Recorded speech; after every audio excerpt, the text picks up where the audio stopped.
Morning student. Bose model atomic structure part 3 complete हो गया। 100% final सारा कैलकुलेशन, सब एनर्जी का कैलकुलेशन, हर टाइप का क्वेश्चन मैंने कंप्लीट करा दिया है। अब लास्ट बोस मॉडल में लास्ट पॉइंट है defects of Bose model. Her model में डिफेक्ट हुआ करता था, जैसे आपने रदरफोर्ड एटॉमिक मॉडल में लास्ट में आपने डिफेक्ट लिखा था, वैसे ही बोस मॉडल कंप्लीट 100% फाइनल, बहुत ज़्यादा इंपॉर्टेंट, खूब सारा क्वेश्चन फिजिक्स के लिए भी, केमिस्ट्री के लिए भी, 11th क्लास के लिए भी और 12th क्लास के लिए भी, जो बहुत ज़्यादा इंपॉर्टेंट है। ये complete Bose model 100% final. Defect last में डिफेक्ट देखिए, एक फर्स्ट डिफेक्ट ये है कि बोस मॉडल जो है वो ये जो अप्लीकेबल है only for mono electronic system, सिर्फ हाइड्रोजन लाइक सिस्टम के लिए। जबकि आपके पास एटम, पीरियोडिक टेबल आप देखेंगे तो आपके पास एटम तो बहुत सारे हैं, हाइड्रोजन से लेकर डीबी तक 105 एटम्स हैं और बहुत सारे मल्टी इलेक्ट्रॉनिक सिस्टम है।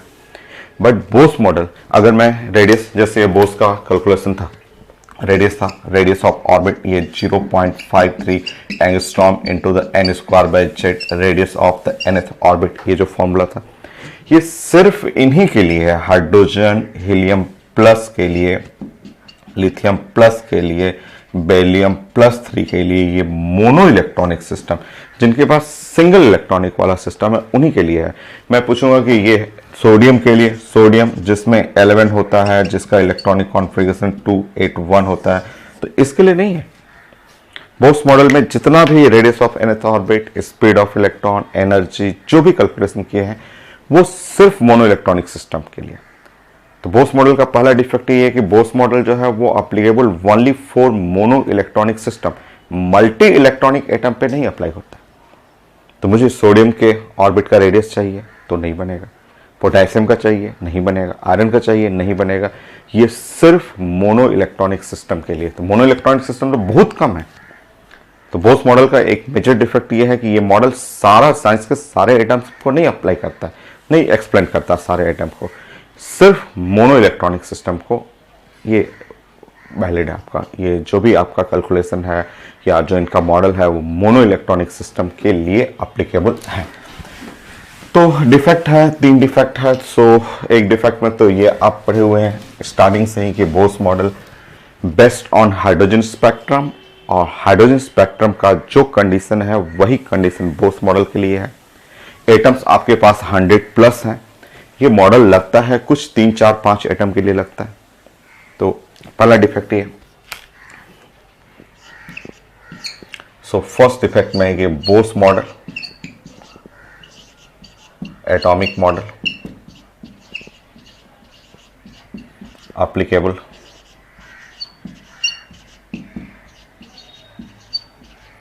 only for monoelectronic system,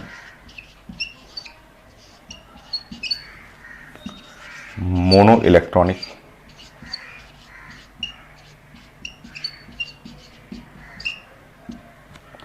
और हाइड्रोजन लाइक सिस्टम।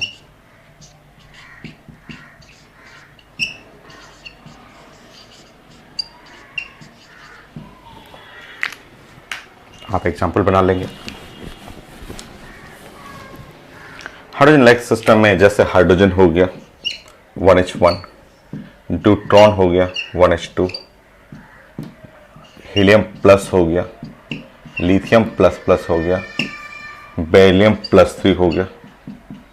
जो हाइड्रोजन स्पेक्ट्रम का कंडीशन है वही यहाँ पे भी कंडीशन है, जिसमें आप किसी में जाके चेक कर लेंगे नंबर ऑफ इलेक्ट्रॉन ओनली 1। ये सारा सिस्टम जो होता है वो मोनो इलेक्ट्रॉनिक सिस्टम।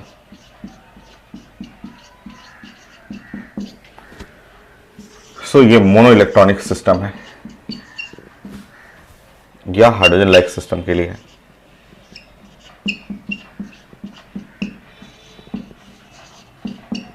सो बोस मॉडल जो है वो number of electron, mono electronic system या हाइड्रोजन लाइक सिस्टम में अप्लीकेबल है।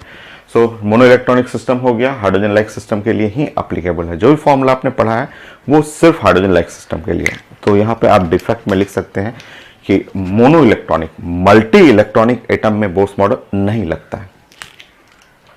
So Bohr's model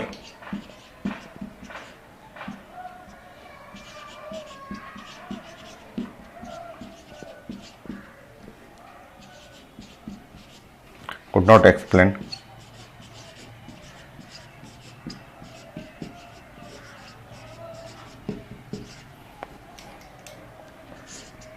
4 multi electronic atom.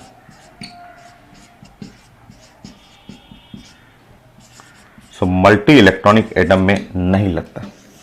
Bose model multi electronic atom के लिए नहीं है, ये मोनो इलेक्ट्रॉनिक सिस्टम के लिए है, जो फर्स्ट डिफेक्ट हो गया।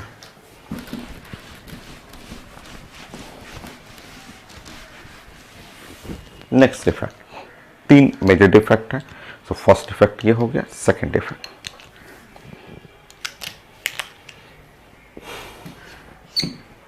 सो according to Bose model,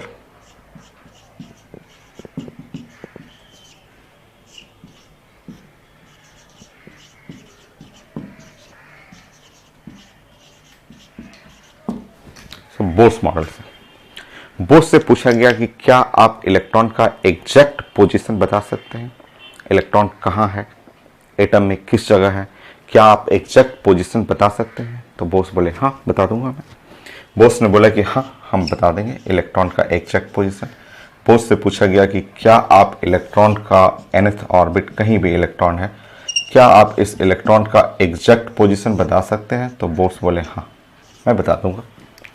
exact position कहाँ पे है, वो क्वांटाइजेशन ऑफ एंगुलर मोमेंटम, उसके हेल्प से उन्होंने बोला कि रेडियस निकाल दीजिए, वो इलेक्ट्रॉन को पता चल जाएगा कि इलेक्ट्रॉन का सॉरी एग्जैक्ट पोजीशन कहाँ है।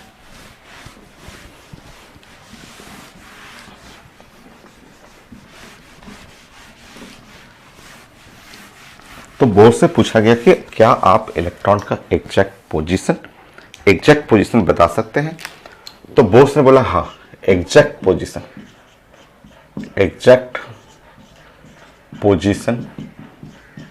Of electron.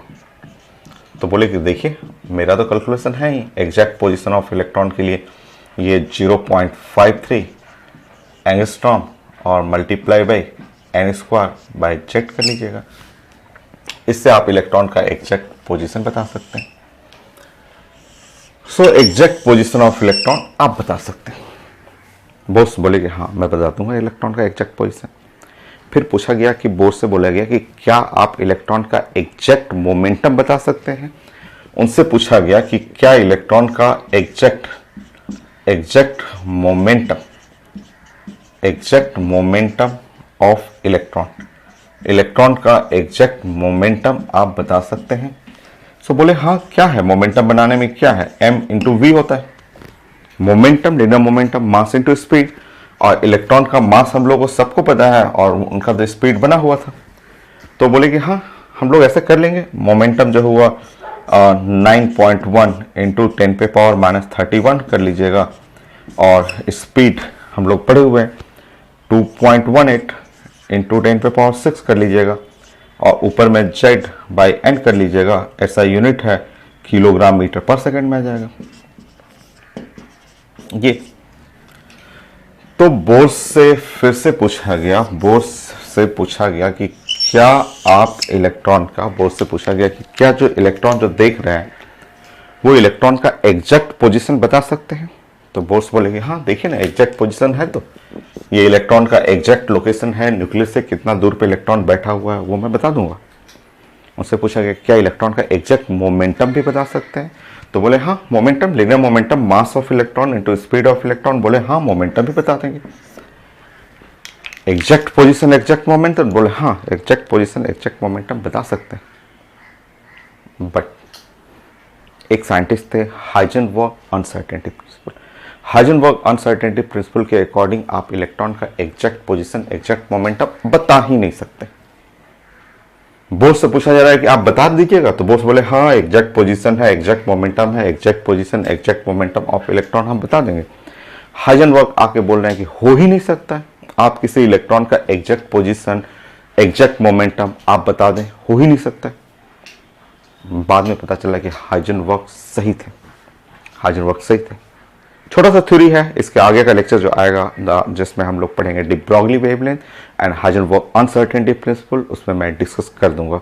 हाइजेनबर्ग ने बोला था कि एग्जैक्ट पोजीशन एग्जैक्ट मोमेंटम कभी नहीं बता सकते। बोस बोल रहे हैं कि हम तो बता देंगे, हम तो एग्जैक्ट पोजीशन एग्जैक्ट मोमेंटम बता देंगे। हाइजेनबर्ग बोल रहे हैं कभी भी नहीं बता सकते आप एग्जैक्ट पोजीशन एग्जैक्ट मोमेंटम। सो ये मॉडल जो था बोस का एटॉमिक मॉडल कंप्लीटली अगेंस्ट, एकदम उल्टा था हाइजेनबर्ग का। बाद में पता चला कि हाइजेनबर्ग सही थे, इन्हीं में थोड़ा डिफेक्ट आ गया था। तो ये दूसरा डिफेक्ट है कि बोस मॉडल जो एटॉमिक मॉडल है हाइजेनबर्ग अनसर्टेनिटी प्रिंसिपल का एकदम उल्टा है, एकदम उल्टा चलता है। इनके अकॉर्डिंग आप एग्जैक्ट पोजीशन एग्जैक्ट मोमेंटम बता सकते हैं, but according to Heisenberg cannot calculate. आप एग्जैक्ट पोजीशन एग्जैक्ट मोमेंटम बता ही नहीं सकते हैं, वहाँ प्रोबेबिलिटी चांसेस चलता है, प्रोबेबिलिटी ऑफ इलेक्ट्रॉन चलता है। सो आप लिख लेंगे सेकेंड पॉइंट और यहाँ पे लिखेंगे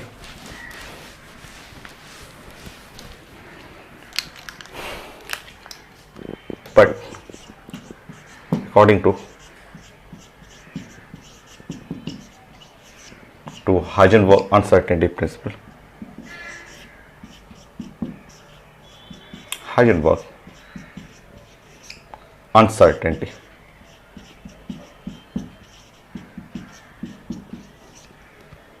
principle, the exact position and exact momentum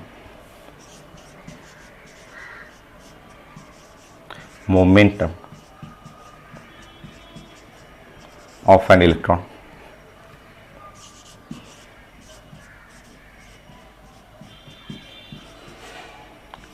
cannot determine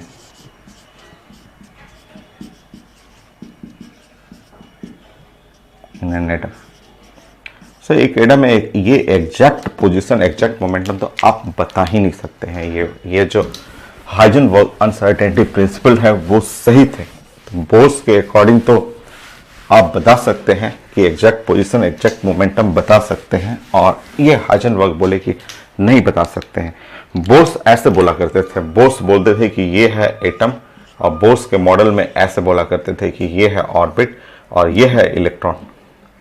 ये है बोस बोलते थे कि ये है इलेक्ट्रॉन जिसका है एग्जैक्ट पोजीशन, जिसका है ये स्पीड, ये ऐसे बोलते थे कि ये है इलेक्ट्रॉन जिसमें हम लोग बात कर रहे हैं एग्जैक्ट। बोस बोलते थे कि एग्जैक्ट पोजीशन, ये इलेक्ट्रॉन का एग्जैक्ट पोजीशन बताते थे, एग्जैक्ट मोमेंटम बताते थे। बट हाइजेनबर्ग आके बोले कि देखिए ये बोलना एकदम गलत है, आप जो ऐसे कह रहे हैं कि इलेक्ट्रॉन का एग्जैक्ट पोजीशन, तो वो गलत है। हाइजेनबर्ग आके बोले कि ये इलेक्ट्रॉन का एग्जैक्ट बोलना गलत है, आपको बोलना होगा तो यहाँ पे ऐसे बोलिए कि ये जो पोजीशन है वहां पे प्रोबेबिलिटी ऑफ इलेक्ट्रॉन, प्रोबेबिलिटी का मतलब चांसेस ऑफ इलेक्ट्रॉन, ये कह सकते हैं, ये प्रोबेबिलिटी ऑफ इलेक्ट्रॉन। ये नहीं कह सकते कि एग्जैक्ट।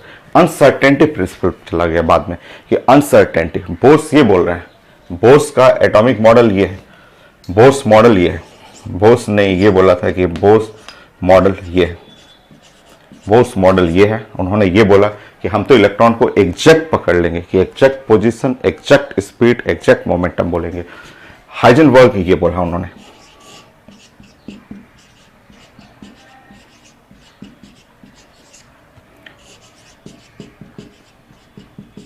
सो हाइजेनबर्ग प्रिंसिपल ये है। बाद में पता चला कि बोस गलत थे और हाइजेनबर्ग सही थे। तो हाइजेनबर्ग अनसर्टेनिटी प्रिंसिपल सही है, बोस का मॉडल गलत है। तो आप इलेक्ट्रॉन का एग्जैक्ट जो उन्होंने बोला था कि एग्जैक्ट हम पोजीशन बना देंगे, एग्जैक्ट मोमेंटम बना देंगे, तो बोस वहाँ रॉन्ग थे।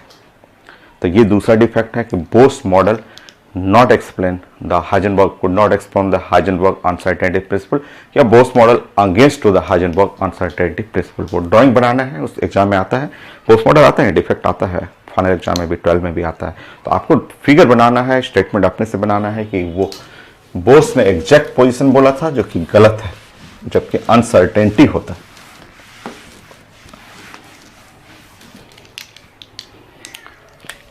सो Bohr's model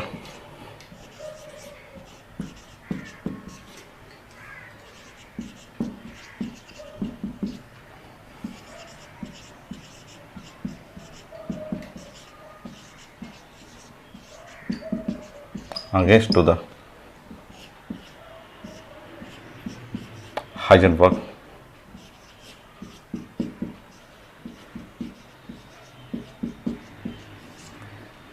uncertainty principle.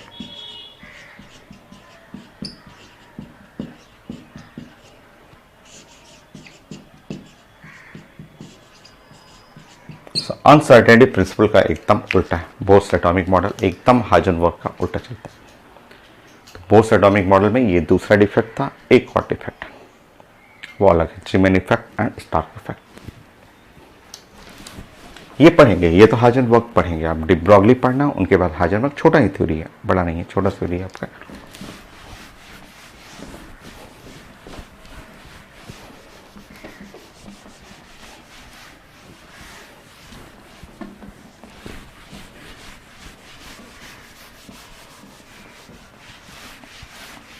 Third defect,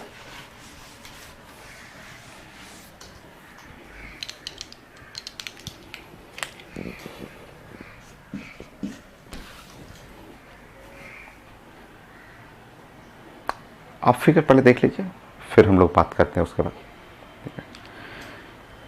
जैसे मैं ऑर्बिट के बारे में बातें कर रहा हूं कि ये, चलिए मैं फिगर बनाता हूं यहाँ पे, थर्ड समझिए फिर। ये है फोर्थ ऑर्बिट है। अगर मैं बातें करूं n इक्वल टू फोर्थ और ये n इक्वल टू 1, ठीक है। हम लोग बात कर रहे हैं कि n इक्वल टू फोर्थ, ये है फोर्थ ऑर्बिट है, फोर्थ ऑर्बिट है। सो n इक्वल टू 4 ये फोर्थ ऑर्बिट है और n इक्वल टू 1 ये है ग्राउंड स्टेट है। So ground state, so n equal to 4 n equal to 1, fourth orbit and ground state ये है। सो बोर्स का एक लाइन जो हाइड्रोजन स्पेक्ट्रम में एक स्प्लिटिंग लाइन जो था वो मैं फिगर बना दे रहा हूँ कि एक लाइन ऐसे इमिट कर रहा है, ऐसे एक लाइन जो है फोर्थ ऑर्बिट से ग्राउंड स्टेट में, यहाँ पे एक लाइन ऐसे आया, वन लाइन। हम लोग यहाँ बातें कर रहे हैं वन लाइन, और अभी काफी थिक लाइन है, one thick line. Fourth orbit से ग्राउंड स्टेट पे एक लाइन है, ठीक है। ये हाइड्रोजन स्पेक्ट्रम के ऊपर था, इमिशन स्पेक्ट्रम हुआ, बोर्स मॉडल का हुआ, ठीक है। अब दो साइंटिस्ट थे, एक थे जीमैन, एक थे स्टार्क। वो लोग क्या किए कि ये बोर्स मॉडल स्टडी कर रहे थे और बोर्स मॉडल का वो इमिशन स्पेक्ट्रम देख रहे थे कि ये लाइंस आ रहा है fourth orbit to the ground state, एक लाइन दिख रहा है उनको। वो लोग क्या किए कि जिस रूम में एक्सपेरिमेंट कर रहे थे ना, एक साइंटिस्ट थे उस रूम में इलेक्ट्रिक फील्ड लगा दिए और दूसरे जो थे जीमैन थे वो मैग्नेटिक फील्ड लगा दिए, ठीक है। जैसे ही वो लोग इस रूम में strong electric and magnetic field, ये जो स्ट्रॉन्ग जो है इलेक्ट्रिक फील्ड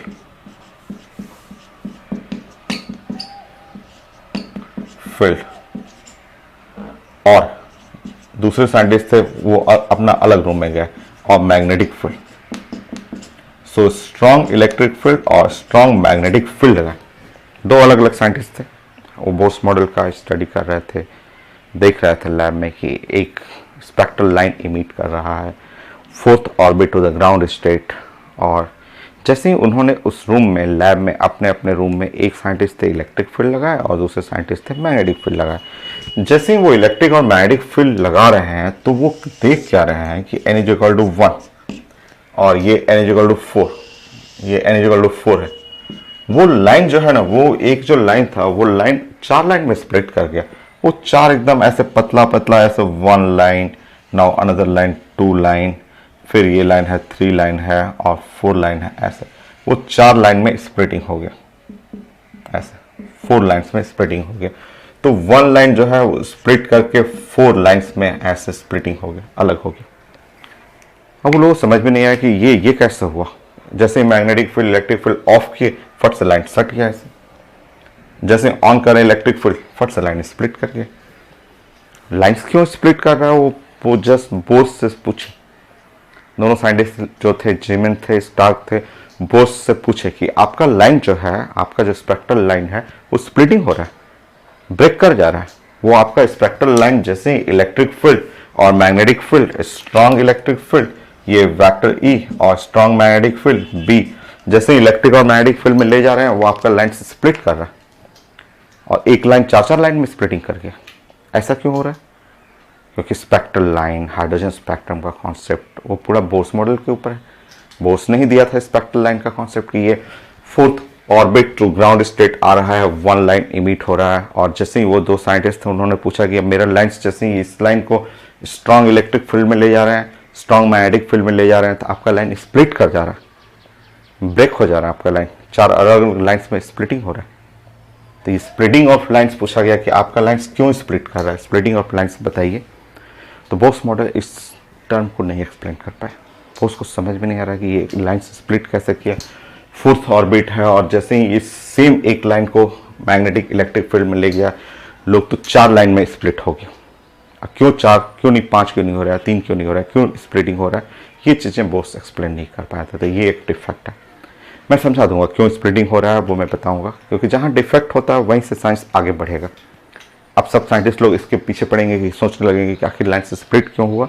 तो यहाँ से एक नया कॉन्सेप्ट साइंस में जस्ट ऐड किया गया। तो पहले आप बोस मॉडल का डिफेक्ट लिख लें कि Bose model could not explain the splitting of line. तो इस कॉन्सेप्ट को एक्सप्लेन नहीं कर पाए थे। Bose atomic model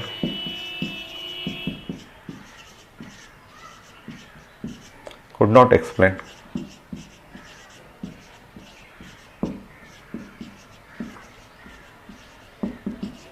the splitting of a spectral line.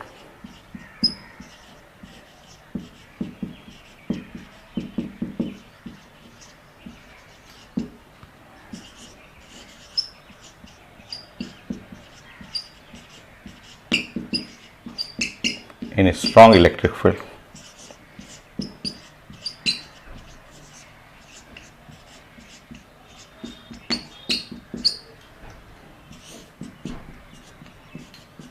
Or strong magnetic field.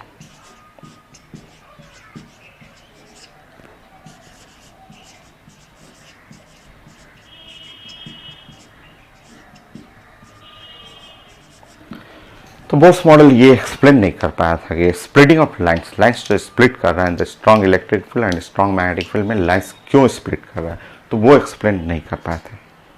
ये स्प्लिटिंग ऑफ लाइंस जो होता है इलेक्ट्रिक फील्ड में स्टार्क इफेक्ट बोला गया, मैग्नेटिक फील्ड में जो साइंटिस्ट देखे थे जीमैन इफेक्ट कहलाया गया। तो ये स्टार्क एंड जीमैन इफेक्ट आता है एटॉमिक स्ट्रक्चर में। तो आप लिख लेंगे कि ये स्प्लिटिंग जो है लाइंस का क्यों हो रहा था, उन लोगों ने ही इसको एक्सप्लेन किया, वो मैं बता देता हूं आपको। पहले आप लिख लेंगे splitting of lines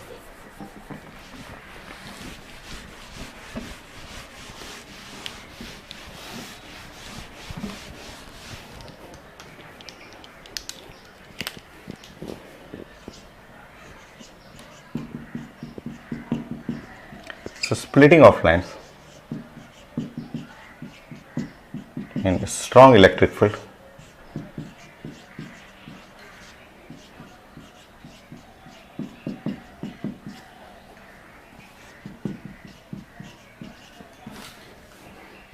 it's called Stark effect.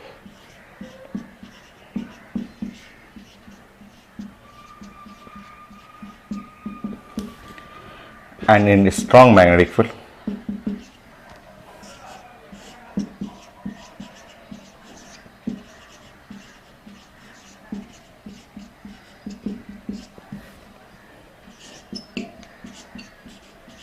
it's called Zeeman effect.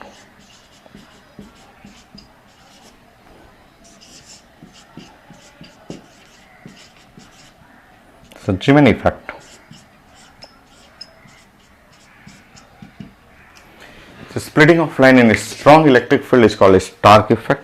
वो साइंटिस्ट जिन्होंने देखा था और जो जिन्होंने मैग्नेटिक फील्ड में देखा था जीमैन इफेक्ट हो गया। अब चलिए फाइनली कि ये बोस ने तो नहीं एक्सप्लेन कर पाए इस मॉडल को कि ये क्यों आखिर स्प्लिटिंग हो रहा है लाइंस।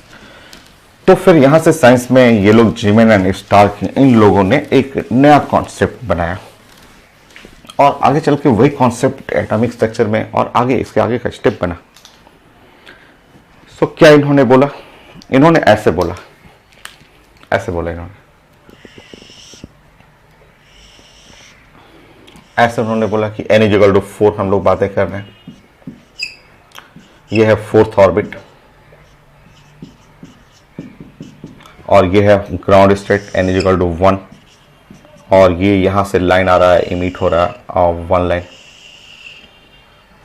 तो ये एक लाइन यहाँ से इमिशन लाइन है और ये इमिट हो रहा है, जो कि आप 1 लाइन इमिशन स्पेक्ट्रम में 1 लाइन दिख रहा है। अब ये स्प्लिटिंग क्यों हुआ, सो चेक कर लेते हैं। और यहीं से जो डिफेक्ट हुआ, यहीं से साइंस आगे बढ़ेगा। तो ये लोग ने इसको, इन लोगों ने, जिमेंस स्टार्क ने एक्सप्लेन किया था कि जैसे वो लोग बोले कि हम लोग जैसे इसको strong electric field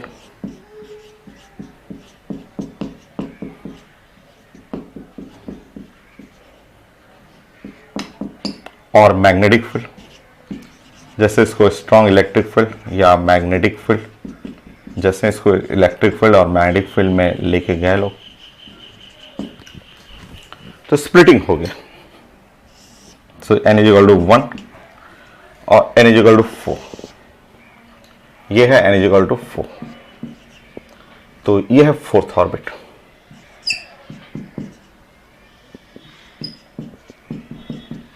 so fourth orbit से ये जो हुआ n इज इक्वल टू 1 ऐसे। सो स्प्लिटिंग, लाइन से स्प्लिट कर गया, वो 1 लाइन जो है ना, 1 लाइन वो 4 लाइन में स्प्लिटिंग कर गया। बॉस से पूछा गया तो बॉस को पता ही नहीं चला, बॉस को एक्सप्लेन ही नहीं कर पाया इसको कि ये जो ऑर्बिट है, ऑर्बिट, क्योंकि ऑर्बिट का कॉन्सेप्ट तो बॉस ने ही दिया था। तो बॉस से ही पूछा गया कि आपका जो ऑर्बिट है, ये फोर्थ ऑर्बिट से ग्राउंड स्टेट में एक line electric field magnetic field देखते ही वो 4 लाइन में कैसे स्प्लिट कर गया, बॉस नहीं बताया। तब जाके इन लोग ने, जिमेंस एंड स्टार्क ने, इस केमिस्ट्री को आगे बढ़ाया। आगे बढ़ा के उन लोग ने ये बोला कि fourth orbit n is equal to जो 4 देख रहे हैं, वो फोर्थ ऑर्बिट कंटेंट ये इन्होंने नया कॉन्सेप्ट लगाया, 4 सब ऑर्बिट, और 4 सब ऑर्बिट का उन्होंने नाम दिया कि एक का नाम दिया 4s, दूसरे का नाम दिया 4p, तीसरे का नाम दिया 4d और चौथे का नाम दिया 4f, जो कि आप पढ़ते थे इलेक्ट्रॉनिक कॉन्फ़िगरेशन में SPDF, ये इन्हीं लोग ने दिया था, जिमेंस एंड स्टार्क ने। इन्होंने आइडिया दिया कि फोर्थ ऑर्बिट लग रहा है कि वो उसके अंदर 4 सब ऑर्बिट है। जैसे इन्होंने ऐसे बोला कि ये है, ये 4 फिंगर है, ये चारों फिंगर है, चारों फिंगर ऐसे सटा हुआ, चारों फिंगर एक साथ सटा हुआ है, तो लगेगा कि एक ही चीज है, एक ही चीज है, ये फोर्थ फिंगर है, चारों फिंगर सटा हुआ है, तो ये फोर्थ ऑर्बिट है। बट जैसे ही इलेक्ट्रिक फील्ड मैग्नेटिक फील्ड में गया, तो जाते ही ये ऐसे चारों फिंगर स्प्लिट कर जाता है। तो इन लोगों ने ये नया आइडिया जनरेट किया, जो कि साइंस में यही करेक्ट रहा, निकला आगे चल के, कि फोर्थ ऑर्बिट कंटेन 4 सब ऑर्बिट, और उन्होंने बोला कि फोर्थ ऑर्बिट ही स्प्लिट कर जाता है। पहले ये चारों सटा रहता था, तो बाद में 4s 4p 4d और 4f ये सब अलग हो गया। तो पहले ऐसे सटा रहता था तो दिखता नहीं था, लगता था एक है। जैसे ही इलेक्ट्रिक फील्ड मैग्नेटिक फील्ड में गया तो ये ऐसे स्प्लिट हुआ, और जब स्प्लिटिंग हुआ तो लाइंस ऐसे आना शुरू किया। एक लाइन ऐसे हो गया, एक लाइन यहाँ से निकला, और एक लाइन यहाँ से ऐसे आया, और एक लाइन यहाँ से ऐसे आया, ऐसे। यही 4 लाइंस में स्प्लिटिंग जो हुआ था, ये जो 4 लाइंस में इमिट हो रहा है वो यही है। और जैसे ही मैग्नेटिक फील्ड हटाएंगे, फट से ये सटेगा, ये ऊपर सटेगा, ये ऐसे सट जाएगा और आ जाएगा ऐसे। तो बोर्स का एटॉमिक मॉडल, बोर्स ने सिर्फ ऑर्बिट का आइडिया दिया था। बोर्स ने बोला था कि first orbit, second orbit, third orbit, fourth orbit. पर जैसे ही बोर्स के मॉडल में डिफेक्ट आया कि इनका लाइंस स्प्लिट क्यों कर रहा है, फोर्थ ऑर्बिट 4 लाइन में क्यों स्प्लिट कर रहा है, तब ये लोग साइंटिस्ट जिमेंस एंड स्टार्क ने केमिस्ट्री को आगे बढ़ाया और उन्होंने बोला फोर्थ ऑर्बिट कंटेन 4 सब ऑर्बिट, उसके अंदर सब ऑर्बिट होता है, सब ऑर्बिट, और वो सब ऑर्बिट ऐसे दिखेगा, 4s 4p 4d 4p f, ऐसे दिखता नहीं है। बट जैसे ही electric field magnetic field high energy में जाके रखते हैं, तो वो जाके ये जो चारों है ऐसे स्प्लिट कर जाएगा, और स्प्लिटिंग करेगा तो एक लाइन यहाँ से, एक लाइन यहाँ से, एक लाइन यहाँ, एक लाइन यहाँ, 4 लाइन्स में इमिट होता है। तो फोर्थ ऑर्बिट कंटेन 4 सब ऑर्बिट, ये आइडिया इन्होंने इस जो डिफेक्ट है उससे निकाला, और ऐसे नहीं दिखता है। तो उन्होंने बोला कि एनर्जी गैप बिटवीन सब ऑर्बिट्स का एनर्जी गैप इंक्रीज कर जाएगा इन electric field and magnetic field. Electric magnetic field में जस्ट एनर्जी गैप, जैसे ये इधर सटा हुआ है, जैसे इलेक्ट्रिक फील्ड मैग्नेटिक फील्ड में ले जाएंगे ऐसे स्प्लिट कर जाएगा, इनके बीच में गैप आ जाएगा, इसके चलते ये 4 लाइन अलग अलग इमिट होने लगता है। तो ये है साइंस में जो डिफेक्ट जहाँ आता है वहीं से साइंस एक नए फॉर्म में आगे बढ़ेगा। तो अभी तक साइंस में सिर्फ बोस ने बोला था ऑर्बिट ऑर्बिट ऑर्बिट, अब साइंस में आ गया कि ऑर्बिट के अंदर भी सब ऑर्बिट बैठे रहता, थर्ड रहता, तो थर्ड ऑर्बिट कंटेन 3 सब orbit, 3s 3p 3d, 3 lines वहां मिलता। ठीक है, तो यहाँ पे आप लिख लीजिए कि फोर्थ ऑर्बिट कंटेन 4 सब ऑर्बिट। ड्राइंग कर लेंगे, ड्राइंग सबसे इंपॉर्टेंट है, ड्राइंग से ही साइंस को समझ सकते हैं या किसी को समझा सकते हैं। एग्जाम में आता है तो ड्राइंग पे ज़्यादा फोकस करिए, लिखना भी है आपको बट ज़्यादा आप प्रेजेंटेशन ड्राइंग से कीजिए। और यहां लिख लीजिए कि एनर्जी गैप या एनर्जी डिफरेंस बिटवीन सब ऑर्बिट्स,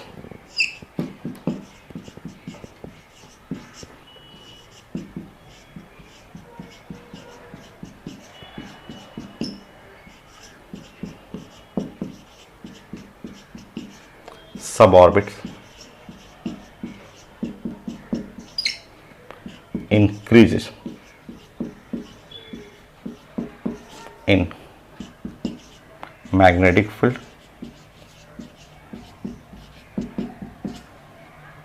or electric field.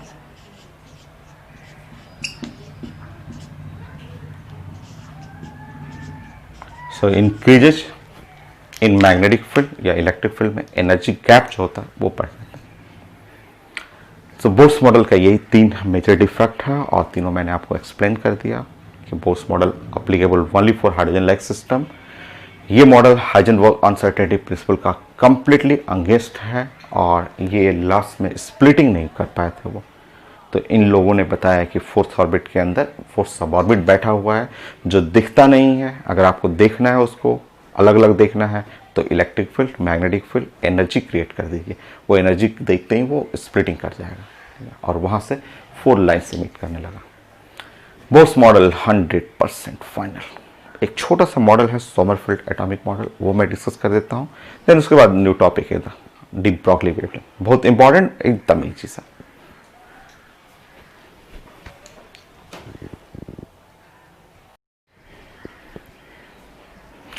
एक छोटा सा सोमरफेल्ड एटॉमिक मॉडल है, बहुत छोटा सा एकदम सिंपल सा, बस आपको स्टेटमेंट जाना था।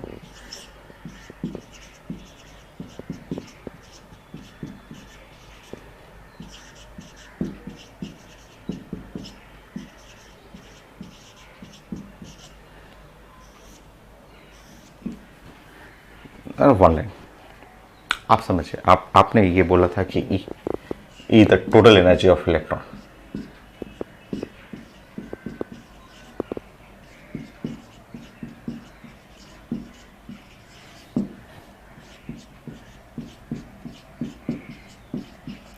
in nth orbit।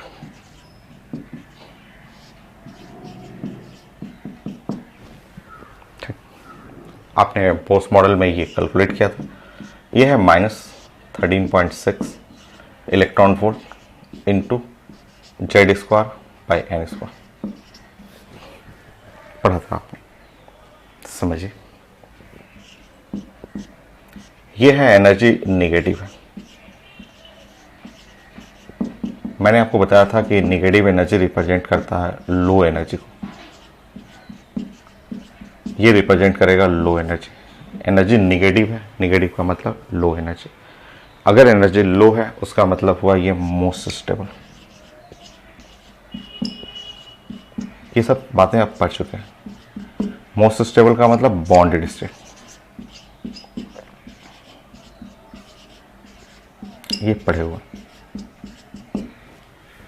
Bonded state आप पढ़े हुए हैं कि low energy the most stable bonded state, ये हो गया आपका।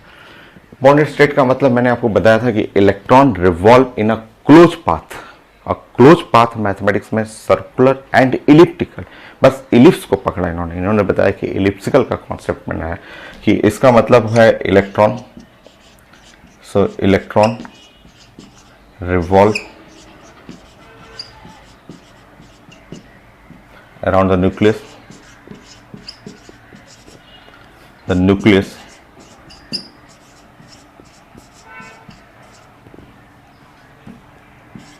इन क्लोज क्लोज क्लोज तो ठीक था, वो क्लोज के बाद सर्कुलर या इलिप्टिकल पाथ, तो बस इनका कॉन्सेप्ट इलिप्टिकल पाथ के लिए था।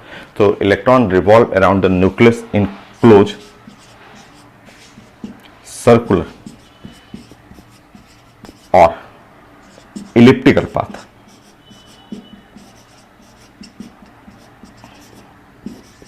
तो इनका जो मॉडल था वो इलिप्टिकल पाथ के लिए था, जो इलिप्टिकल पाथ कह रहे हैं ना उसके लिए था। तो इन्होंने बस ये जो इलिप्टिकल पाथ था इस पे इन्होंने अपना वर्क किया था। और छोटा सा टर्म इन्होंने बस यही बताया कि electron revolve around the nucleus in circular या इलिप्टिकल पाथ। और इन्होंने बोला कि अगर n ऑर्बिट है तो उसमें से 1 सर्कुलर रहेगा और प्लस n-1 इलिप्टिकल रहेगा। सो एक सर्कुलर रहेगा, बाकी n-1 जो होगा वो इलिप्टिकल पाथ होगा। इन्होंने ये कॉन्सेप्ट दिया।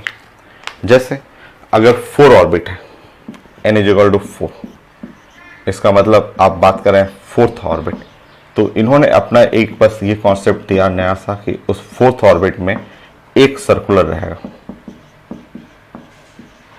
और प्लस 3 जो होगा वो इलिप्टिकल रहेगा।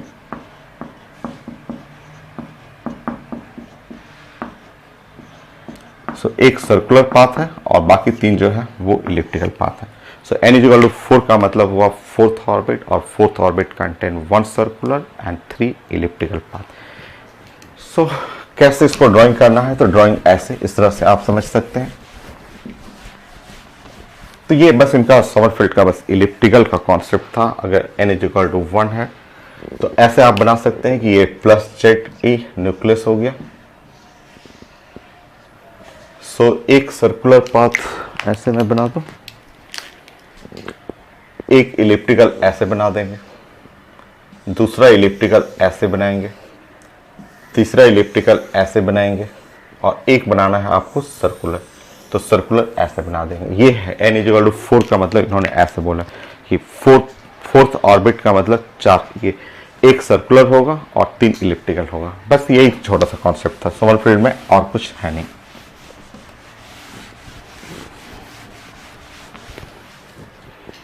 बॉस मॉडल मेन था, समरफील्ड बस जानना था कि इन्होंने बस समरफील्ड ने जैसे ये बोला था कि जो सर्कुलर ऑर्बिट है बोस मॉडल में वो इलिप्टिकल भी हो सकता है, क्योंकि क्लोज पाथ में सर्कुलर भी आता है, इलिप्टिकल भी आएगा। और n है अगर ऑर्बिट है तो एक सर्कुलर बाकी इलिप्टिकल।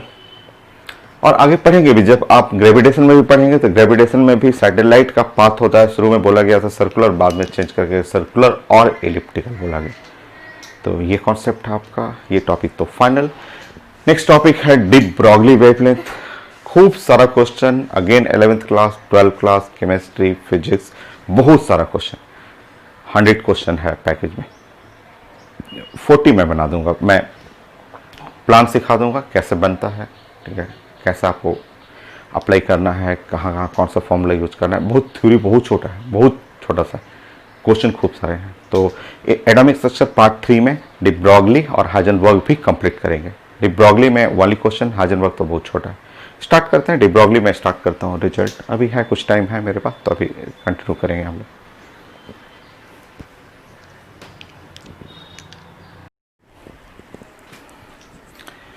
सो कंटिन्यू करते हैं, अभी मेरे पास 20 मिनट बचा हुआ है। सो स्टार्ट कर देते हैं डी ब्रॉगली वेवलेंथ, ठीक है। थ्योरी तो अभी हो जाएगा, 20 मिनट का ही थ्योरी है, एकदम सिंपल सा। सो डी ब्रॉगली वेवलेंथ लैम्डा शुरू से तो पढ़ रहे हैं आप, डी ब्रॉगली वेवलेंथ का कॉन्सेप्ट स्टार्टिंग से पढ़ रहे हैं। Lecture 1 Rutherford alpha scattering experiment, उसमें डिस्टेंस ऑफ क्लोजेस्ट अप्रोच, वहाँ डी ब्रॉगली वेवलेंथ आया था। लेक्चर 2 में भी आया है, लेक्चर 3 में आ चुका है, लेक्चर 4 में आ चुका है, बोर्स मॉडल में भी इवन कैलकुलेट कर चुके हैं डी ब्रॉगली वेवलेंथ। तो हर जगह तो आपको शुरू से पढ़ते आ रहे हैं, 11th क्लास के लिए, 12th क्लास के लिए, medical, engineering, IT main, advance, chemistry का भी और फिजिक्स का भी टॉपिक है, मॉडर्न फिजिक्स का। फॉर्मूला बड़ा सिंपल है। सबसे पहले हम लोग बात करते हैं कि स्टार्ट हुआ डी ब्रॉगली वेवलेंथ, जो उस डी ब्रॉगली वेवलेंथ से पहले आप कुछ और बातें करते हैं। लाइट के बारे में आप क्या जानते हैं?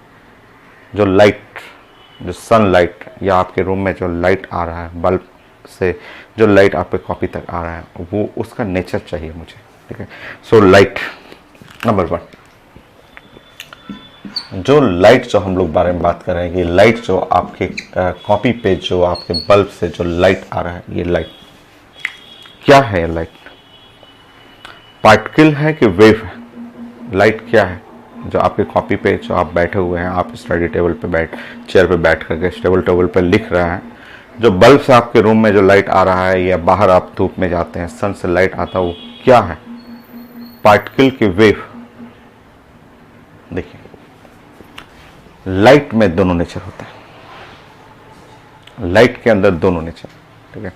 जब आप लेक्चर 2 पढ़ रहे थे, जब आप रेडिएशन, इलेक्ट्रोमैग्नेटिक रेडिएशन लाइट का लेक्चर 2 पढ़ रहे थे, तो आप ऐसे बोल रहे थे। लेक्चर 2 जब पढ़ रहे थे तो लेक्चर 2 में ऐसे आपने लिखा था कि लाइट जो है वो ऐसे बोला था आपने कि लाइट एक ट्रांसवर्स वेव है, ऐसे ऐसे ऐसे ऐसे आपने बनाया था और बोला था कि light is the combination of oscillating electric field. ये सब आप लेक्चर 2 में पढ़े हुए थे कि light combination of oscillating electric field, ऐसे oscillating electric field and oscillating magnetic field, ये लाइट जो है इसका कॉम्बिनेशन है। सो इलेक्ट्रिक फील्ड और मैग्नेटिक फील्ड का ये कॉम्बिनेशन होता है लाइट। ये है लाइट, ये आपके क्लास में पढ़ा हुआ है कि लाइट एक ट्रांसवर्स वेव, ठीक है। ये जो लाइट जो है, ठीक है, आप बोले थे कि लाइट और लिखा था आपने कि एक ट्रांसवर्स वेव।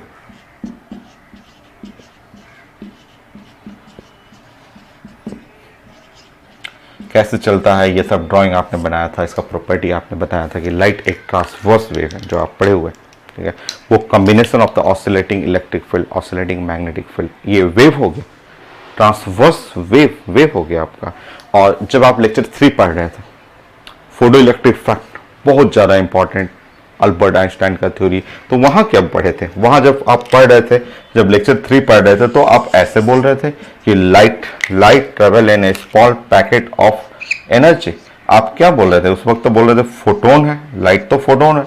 ये ऐसे बोल रहे थे कि लाइट तो, ये जो लाइट चल रहा है वो तो फोटोन है, लाइट छोटा छोटा पैकेट में चलता है। उस पैकेट को आपने बोला था ये पैकेट जो है, लाइट जो चल रहा है, ये छोटा छोटा पैकेट में ऐसे बंद होकर चलता है, और उस पैकेट को आपने बोला था फोटोन।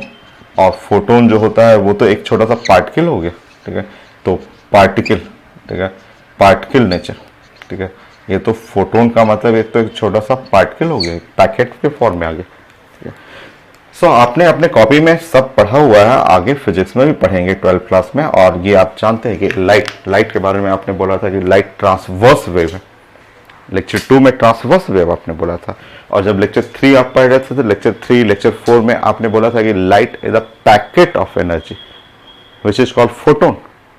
तब लाइट का तो 2 नेचर हो गया, एक हो गया वेव नेचर, दूसरा हो गया पार्टिकल नेचर। और साइंस में बोला जाता है कि लाइट के पास डुअल नेचर होता है, डुअल नेचर, दो नेचर होता है लाइट के पास, पार्टिकल बिहेवियर और वेव नेचर भी होता है, एग्जैक्टली सेम। ये डी ब्रोगली वेवलेंथ नहीं है, ये तो सिंपल आपको बातें कर रहे हैं कि आप कॉपी में जानते हैं कि लाइट को आपने लिखा है ट्रांसवर्स वेव, लाइट को फोटोन लिखा है। तो लाइट में डुअल नेचर हो गया, 2 नेचर हो गया। तो जैसे लाइट का बिहेवियर होता है एग्जैक्टली सेम इलेक्ट्रॉन का होता है। बोर्स मॉडल में इलेक्ट्रॉन को एक पार्टिकल ट्रीट किया गया था, और डी ब्रोगली आया तो बोले कि इलेक्ट्रॉन के अंदर वेव भी होता है, ठीक है। डुअल नेचर, साइंस में डुअल, दो नेचर जो साइंस में मिलता है, एक तो लाइट के पास मिलता है और दूसरा होता है इलेक्ट्रॉन के पास। तो पहले आप देख लें, आप पढ़ा हुआ है सब चीज़ें, आप लिख लेंगे कि लाइट के पास dual nature of the light. तो फर्स्ट पॉइंट आप लिख लेंगे dual nature of light.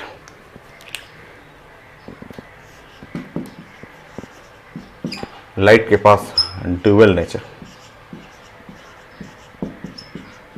Dual का मतलब होता है 2।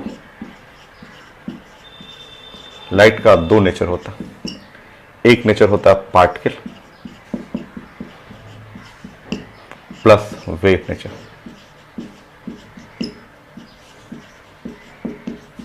सो लाइट का आप देख रहे हैं, आप पढ़े हुए हैं कि एक पार्टिकल है और एक वेव नेचर होता है।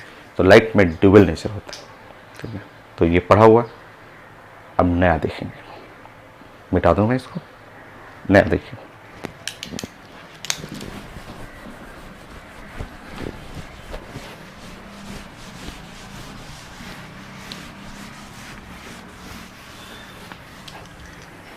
देखिए सेकेंड पॉइंट, जैसे आप लाइट पढ़ते हैं एग्जैक्टली सेम इलेक्ट्रॉन, देखिए एटॉमिक स्ट्रक्चर का इलेक्ट्रॉन। सो बोर्स ने बोला कि इलेक्ट्रॉन जो है वो ये है। बोर्स ने ये बोला कि इलेक्ट्रॉन एक पार्टिकल है और वो फंडामेंटल पार्टिकल है।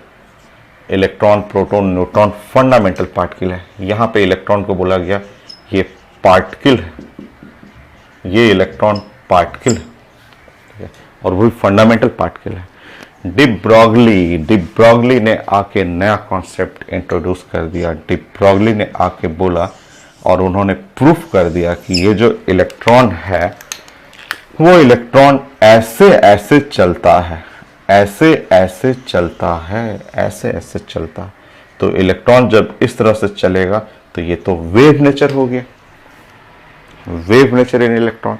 तो जैसे लाइट के अंदर ड्यूअल नेचर होता है, particle nature, wave nature, exactly same electron के अंदर, ये डी ब्रॉगली ने ये नीचे वाला बताया रेड वाला कि इलेक्ट्रॉन में वेव नेचर होता है।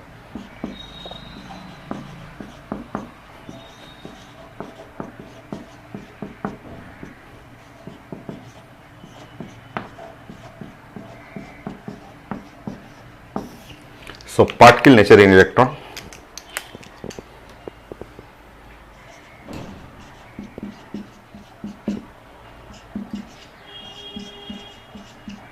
so particle nature in electron और नीचे wave nature of electron. So electron भी सेम जैसे लाइट है उसी तरह इलेक्ट्रॉन में यहां लिखेंगे ड्यूअल नेचर। सो इलेक्ट्रॉन में ड्यूअल नेचर होता है, दो दो नेचर होता है और आपको डी ब्रॉगली पढ़ना है वेव नेचर। वेव नेचर के लिए आपको पढ़ना है डी ब्रॉगली वेव। तो ये आपको जानना था साइंस में कि लाइट के पास और इलेक्ट्रॉन के पास दो नेचर होता है। अभी तक आप इलेक्ट्रॉन को पढ़ते थे फंडामेंटल पार्टिकल, आज से पढ़ेंगे कि इलेक्ट्रॉन ऐसे ऐसे एटम में ऐसे ऐसे घूमते हुए चलता है और ये डी ब्रॉगली ने प्रूफ कर दिया था। वेव ने प्रूफ किया, कितना वेव बनाएगा सब कुछ प्रूफ किया था डी ब्रॉगली ने। हम लोग को इस पे फोकस करना है रेड वाले पे। जल्दी से नोट करिए और हम लोग फॉर्मूला बनाना शुरू करते हैं। Third point,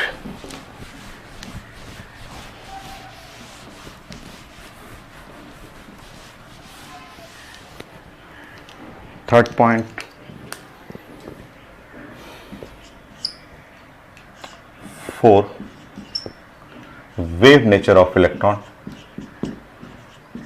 So wave nature of electron. So starting में तो देखिए इलेक्ट्रॉन के लिए इन्होंने बनाया था, बट बाद में पता चला कि ये D Broglie wavelength any moving system पे लगता है। शुरू में तो ये पूरा डी ब्रॉगली ने अपना कॉन्सेप्ट इलेक्ट्रॉन के लिए डिस्कस किया था, बाद में पता चला कि ये तो किसी भी मूविंग सिस्टम में, मूविंग सिस्टम लाइक आप क्रिकेट खेल रहे हैं, बॉलिंग कर रहे हैं, उसके अंदर डी ब्रॉगली वेवलेंथ आ जाता है। गोल्फ का बॉल है, टेनिस का बॉल है, साइकिल चला रहे हैं, कार चला रहे हैं, एनी मूविंग सिस्टम, ये applicable for any moving system. Start हुआ था इलेक्ट्रॉन के लिए, ड्यूअल नेचर में इलेक्ट्रॉन ये आया था, बट बाद में पता चला कि for wave nature of electron और any moving system, any moving system, कोई भी मूविंग सिस्टम। कई क्वेश्चन आईटी में आया, क्रिकेट के बॉल के लिए आता है,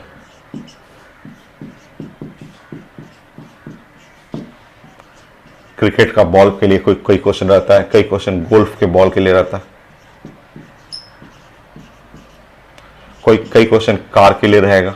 आपका कार चल रहा है, कार के अंदर मास है ना, कार का स्पीड है, हो गया डी ब्रॉगली वेवलेंथ आ गया। या फिर any system, any helium atom, कोई भी किसी भी मूविंग हीलियम एटम किसी के लिए भी एप्लीकेबल हो गया। स्टार्ट हुआ था, इन्होंने बनाया था कॉन्सेप्ट इलेक्ट्रॉन के लिए, बट बाद में पता चला कि वो कहीं भी लग जाता है, किसी भी मूविंग सिस्टम में लग जाएगा। सबका क्वेश्चन हम लोग डिस्कस करेंगे। फॉर्मूला कितना छोटा है बताइए। Number 1, for any moving system, कोई मूविंग सिस्टम है और m है और यहां पे चल रहा है, स्पीड v है, ठीक है। तो कोई भी एनी, कोई मूविंग सिस्टम है, क्रिकेट का बॉल कर रहे हैं, बॉलिंग की है आपने, बॉल के अंदर मास है, बॉलिंग करेंगे, थ्रो करेंगे, स्पीड आ गया, उसके बॉडी के अंदर, क्रिकेट के अंदर, बॉल के अंदर जो है डी ब्रॉगली वेवलेंथ आ जाता है। तो डी ब्रॉगली वेवलेंथ उन्होंने बताया कि लैम्डा एनी मूविंग सिस्टम के लिए डी छोटा लिखते हैं और बी बड़ा लिखते हैं, डी ब्रॉगली वेवलेंथ।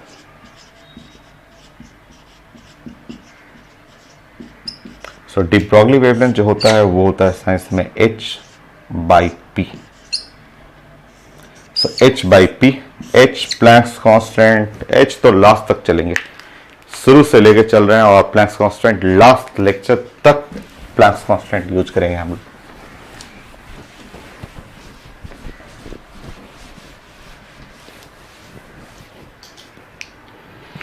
सो h तो प्लैंक्स कांस्टेंट हो गए।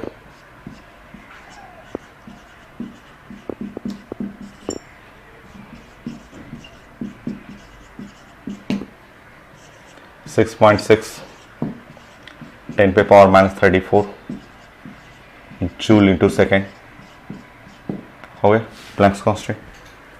Next, P is the linear momentum.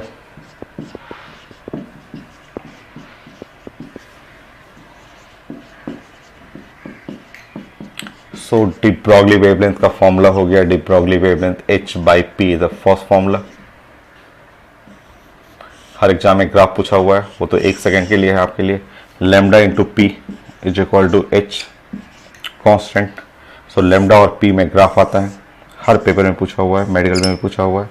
सो एक है x एक्सिस, दूसरा है y axis, right side constant है, यूनिवर्सल कांस्टेंट है। तो ग्राफ देखते समझ में आ गया, ये तो रेक्टेंगुलर हाइपरबोला है, ग्राफ हो गया रेक्टेंगुलर हाइपरबोला। हो गया। नेक्स्ट, चेंज करिए आप इसको, 4-5 तरीके से आप चेंज करिए इसको। बस थ्योरी बहुत छोटा है, एक पॉइंट और होगा मास और चार्ज, मैं फिर से एक बता दूंगा आपको, बाकी रिजल्ट तो इतना आसान है। नाउ वही बॉल ले लीजिए, स्पीड वी ले लीजिए। सो जैसे ही चलेगा उसके बॉडी में डी ब्रॉगली वेवलेंथ ऐसा आना शुरू कर जाएगा। m4 mass, v4 speed. So linear momentum की जगह आप रख सकते हैं m into v. So de Broglie wavelength जो होता है वो है h/p और इक्वल टू आप लिख सकते हैं h/p, p की जगह रख सकते हैं m इंटू वी। हो गया।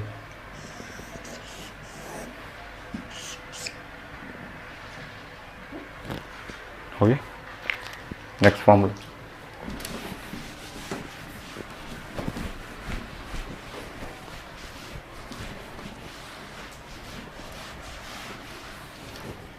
बस फॉर्मूला तो चेंज करना है आपको, फॉर्मूला बस अलग अलग फॉर्म में प्रेजेंट करना है और सब आता है आपको। मान लीजिए बॉडी है, मास m है और k उसका काइनेटिक एनर्जी दिया हुआ है और मुझे डी ब्रॉगली वेवलेंथ चाहिए। यही तो वेवलेंथ कहलाता है। आप ये यहाँ से यहाँ ऐसे दिखा भी सकते हैं, बोलते हैं कि ये वेवलेंथ कहलाता है। सो काइनेटिक एनर्जी के टर्म में k the kinetic energy,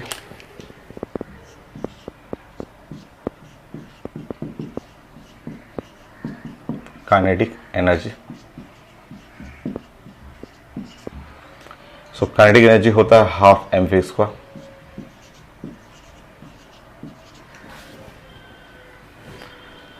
so 2 into k कर लेंगे तो ये हो गया m इंटू वी स्क्वायर। सब पढ़े हुए हैं, सब इसमें क्या है चेंज करना। आप 9th क्लास में सब पढ़ा हुआ था। 2k अपने मन से m से मल्टीप्लाई कर देंगे तो इस तरह हो गया m square v square. Root ले लीजिए, जब दोनों साइड रूट लेंगे तो √2k इंटू एम हुआ और जब रूट लेंगे तो इधर हो गया m into v is equal to linear momentum. ये हो गया, सॉल्व कर लेंगे। So lambda is equal to h/p, h/p linear momentum, या h/p, p की जगह यूज करेंगे m इंटू वी, या h/√2km।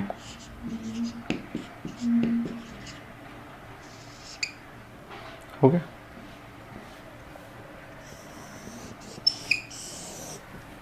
ये so so H by P linear momentum, P की जगह एम इंटू पी वो यूज कर सकते हैं, या के टर्म में रहेगा तो काइनेटिक एनर्जी। नेक्स्ट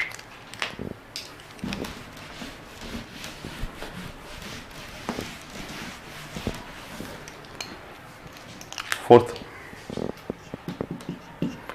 मान लीजिए एक पार्टिकल है, मास m है और q उसका लिखा हुआ चार्ज, q है उसका चार्ज, और इसमें पोटेंशियल है v0। मान लीजिए v0 जो है वो पोटेंशियल है, v0 जो है वो पोटेंशियल हो गया, v0 पोटेंशियल है। सो जैसे पार्टिकल ऐसे मूव किया, ऐसे मूव कर रहा है, ऐसे ऐसे, सो डी ब्रॉगली वेवलेंथ, ये डी ब्रॉगली वेवलेंथ पोटेंशियल के टर्म में और चार्ज के टर्म में। सो अगर आप सॉल्व कर रहे हैं तो एकदम सिंपल, आप जानते हैं, पढ़े हुए हैं सब, kinetic energy is equal to Q into V naught, आप फोटो इलेक्ट्रिक इफेक्ट में भी पढ़ा हुआ। तो काइनेटिक एनर्जी जो होता है charge into the V naught potential. So आप पुट कर लीजिएगा, वहाँ पे पुट कर लेंगे। So next formula lambda is equal to H by P, H by M भी, एच बाई अंडर रूट 2 के,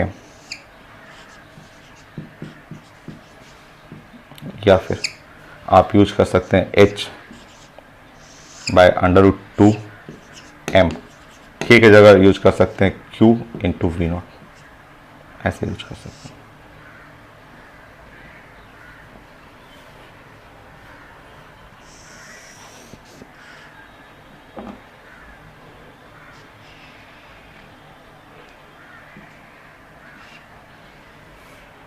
हो गया,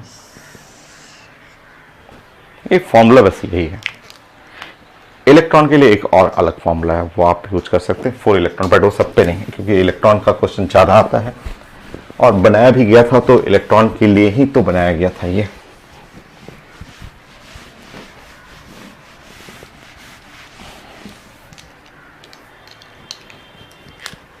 five, for motion of electron.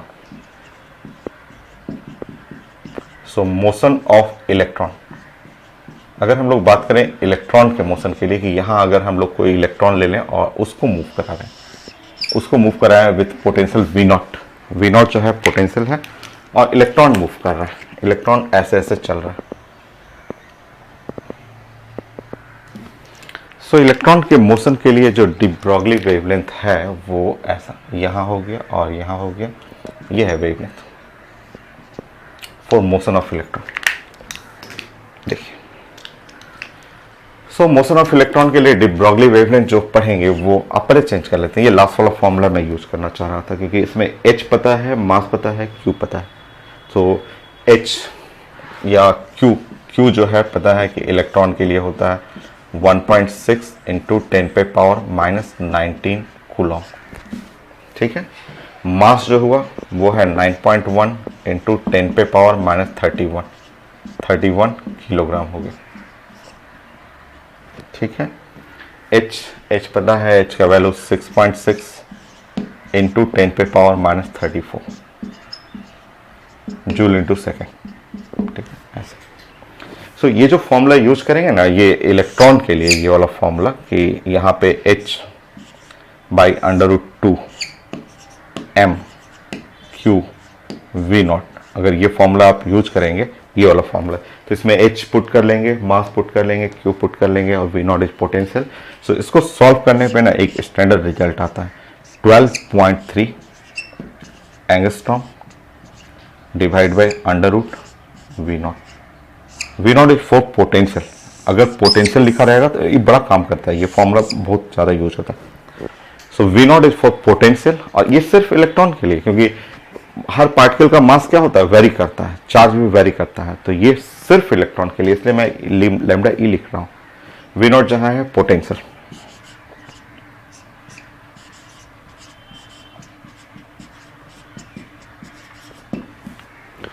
देखिए डी ब्रॉगली वेवलेंथ रिजल्ट बस इतना ही है, और कुछ नहीं रिजल्ट है। एक फॉर्मूला बस h/p, उसको मास के फॉर्म में, स्पीड के फॉर्म में, काइनेटिक एनर्जी के फॉर्म में, पोटेंशियल के फॉर्म में, और इलेक्ट्रॉन एक पार्टिकल है जिसका चार्ज मास सब कुछ पता है, उसके लिए पोटेंशियल के फॉर्म में। बाकी एप्लीकेशन ओनली क्वेश्चन।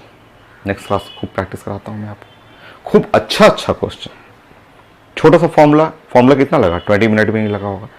सो इसके हेल्प से हम लोग क्वेश्चन करेंगे 40 क्वेश्चन। चलो मैं 40 करा दूंगा आपके लिए, बाकी आपको 60 आपको करना होगा। मैं 40 करा दूंगा, उसके बाद एक भी डाउट नहीं होगा। कोई भी चीज़ मैं कंप्लीट करा दिया, एक भी डाउट नहीं हो सकता, एक भी एग्जाम है उससे बाहर नहीं आएगा। तो चलिए नेक्स्ट क्लास क्वेश्चन प्रैक्टिस करते हैं, डी ब्रॉगली, और ये खत्म होगा तो हाइजेनबर्ग भी कंप्लीट कर लेंगे। So next class.